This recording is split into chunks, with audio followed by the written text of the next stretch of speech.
Ir al sureste mexicano es adentrarse en una región de fascinación y ensueño.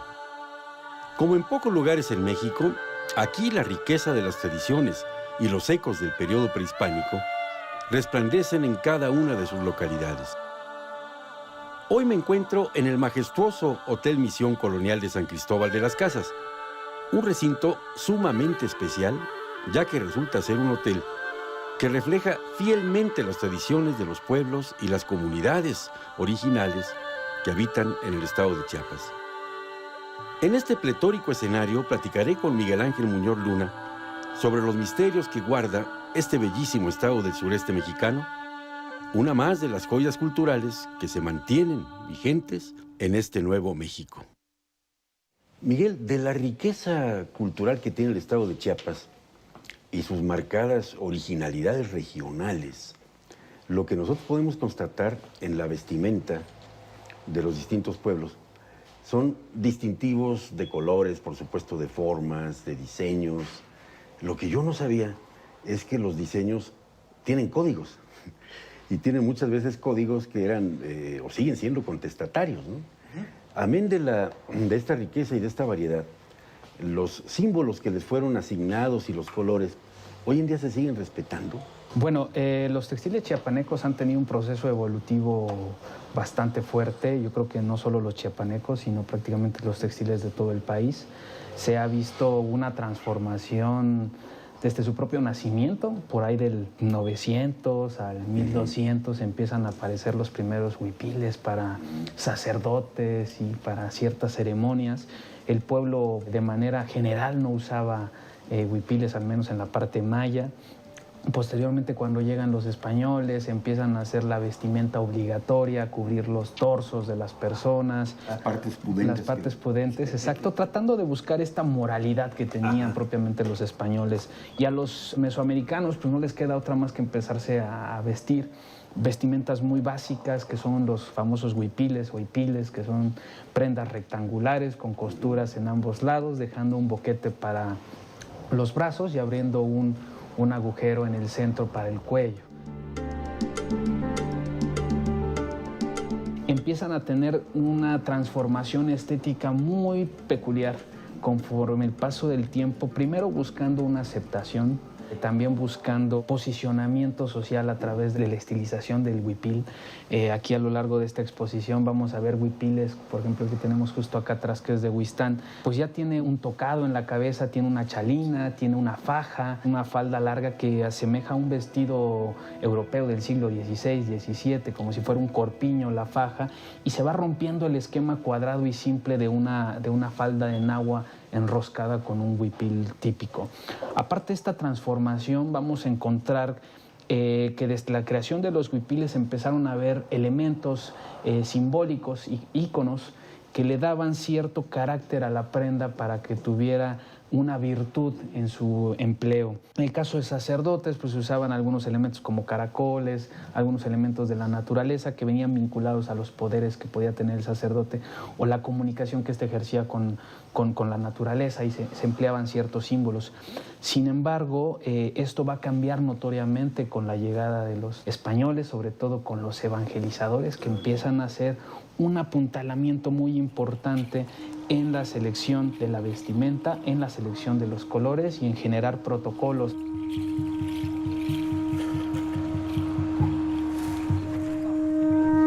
Me explicabas, Miguel, que los signos identitarios prehispánicos se vieron, no sé si ligeramente o muy transformados, dado que los evangelizadores no podían distinguir una etnia de la otra, y que entonces les asignaron colores específicos para que al ver esa combinación supieran que era un celtal, un tzotzil, uno de esa forma, porque ellos los veían, digamos, todos iguales.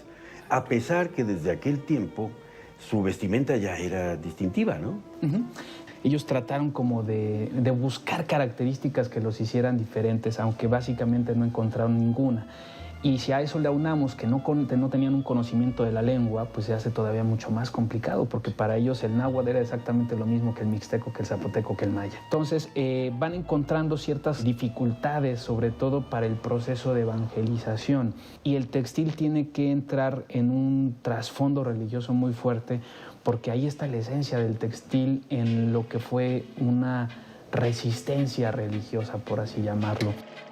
La llegada de los españoles trajo consigo la evangelización y con ella una moralidad distinta a la que tenían por aquellos lejanos años nuestros antepasados. En el siglo XVI, cuando llegan los frailes, empiezan a topar con problemas religiosos por el tema de la conversión. No era muy fácil llevar una cruz con un Cristo, con un hombre sacrificado, sí, y explicarles a ellos que él era un Dios cuando para ellos los sacrificados eran los prisioneros de guerra. Y hay un parteaguas en esos primeros años religiosos del México de conquista, porque todavía no era virreinal, con la famosa aparición de la Virgen de Guadalupe, sí, que es más que un entendimiento distinto de la leyenda de Coatlicue. Aprovechan esta leyenda para mostrar que Coatlicue, madre de Huitzilopochtli, se embaraza por un pajarito, pues es la Virgen María, que se anuncia por un ángel y que a la vez da a la vida a Jesús. Bajo esta llamémoslo así, confusión religiosa, porque pues no le encuentro otras palabras, ellos empiezan a entender que hay una castellanización en las palabras y en los nombres de la historia, y que Huitzilopochtli es Jesús, y que Guadalupe es Coatlicue. Por eso todavía le ponemos Guadalupe Tonantzin, un vocablo que significa Nuestra Señora, y Coatlicue es la traducción de Guadalupe desde un entendimiento posiblemente del siglo XVI, y se genera una confusión muy interesante que permite de alguna manera esta conversión o confusión que da por ende una aceptación. Entonces se va haciendo toda una adaptación, y dentro de esa adaptación también habían muchos que no aceptaban propiamente la religión como tal. Si ellos bien entendían que era lo mismo, en el fondo algo les decía que no, o muchas de las cosas de madre son madre luna, pues no eran ya una madre, sino eran un elemento creado por Dios, ¿no? Entonces, dentro de todas estas cosas que a muchos les generaba ruido, empieza a surgir la necesidad de volver a promover su propia cultura en el siglo XVI y transmitir cosas, pero de alguna manera un poco más discreta. Y esto genera que los textiles tengan una amplia modificación, al menos en lo que viene siendo Oaxaca, Chiapas, Guatemala, que tiene un comportamiento muy similar, aunque desafortunadamente en los últimos 150 años pues ha desaparecido prácticamente el uso utilitario original que tenía todos los iconogramas. Nuestros antepasados se encargaron de retratar sus rituales a través de la construcción de manuscritos. Ejemplos como el Códice Borgia, el Códice Colombino, muestran mucho de las tradiciones y costumbres que formaron parte del México prehispánico. En el caso de los textiles, ocurre algo similar. El huipil y los trabajos elaborados con el ancestral telar de cintura del estado de Chiapas también pueden leerse e interpretarse. Son auténticos códices bordados en tela. Estos bordados pueden interpretarse, pueden leerse como si fuera un códice, ¿no? Correcto. Es decir, la costumbre generalizada fue primero una cuestión contestataria de rechazar la religión que se les estaba imponiendo. Y ellos lo reflejaban, lo plasmaban en este bordado, que solamente ellos podían interpretar. Supuesto, los frailes no iban más allá de decir si estaba bien o estaba mal, y los colores eran los que les habían asignado o no. Claro. Y me decías que en la interpretación de estos códigos, pues hay que tardarse un buen tiempo, ¿no? Sí. ¿Hay pistas de entrada? Pues básicamente son de tipo interpretativo, pese a que se trata de llevarte una metodología y un estudio profundo, tratando de comprender las pocas evidencias que tenemos de época, por ejemplo, sobre todo basados en el Popol Vuh, que es el libro sagrado de los mayas de la zona, pues encontramos ciertos patrones que cuando se lee el Popol Vuh encontramos ciertas características que van dando elementos de comportamiento en la secuencia del textil que nos permiten comprender que pues no se trata de una decoración y que todo tiene un porqué. Muchos de los huipiles que aquí tenemos, pues muchos son de 1925, 1930. Sin embargo, ya para esos años ya habían modificaciones en los patrones. Originalmente, la iconografía nace también desde el modo de la propia creación del huipil.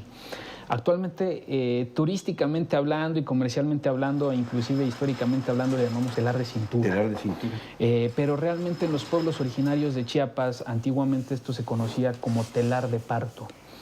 Porque para ellos era la forma en que se inclinaba la mujer, era la forma en cómo daban a luz. Sí. Entonces ella estaba dando a la vida, trayendo a la vida dioses a través de los bordados, de los textiles. Por eso nacen de su vientre y se van hacia el cielo, en un proceso de gestación del huipil. Ah, qué buen simbolismo. Cuando terminaban la pieza, hacían la oración de una partera y cortaban el textil terminado, como hace la partera cuando corta el cordón umbilical. Entonces traía toda una serie de sincretismo, y esta pieza de prenda de ropa, que ya habían ido a la vida con esta oración, pues era lo que iba a proteger a las personas durante su recorrido por el camino terrenal, tratando de portar su identidad. No cabe duda, la historia de México es un libro fascinante, repleto de colores y texturas que pueden palparse con nuestras manos, como sucede con los bordados tradicionales. Hoy en día, por ejemplo, vemos blusas de chamula de todos colores, con muchos bordados, sí. Sobre todo estas que ya tienen raso, que son una tela ya moderna, pero todos los bordados son diferentes. Y si veíamos los huipiles antiguos de chamula, pues todos son negros y traen el camino de San Juan bordado, ¿no? Y no había ninguna que fuera diferente. El que era diferente rompía un esquema, ¿no? Rompía un orden preestablecido, pero ¿quién había puesto ese orden? Pues venía como una culturización por parte de los antiguos indígenas de la zona, que quisieron conservar su ideología, su sincretismo, su propiedad religiosa, y plasmaron en un nuevo lenguaje dentro de ese huipil, respetando los patrones de colores de identificación lingüística propuesta por los dominicos, pues fragmentos del Popol Vuh.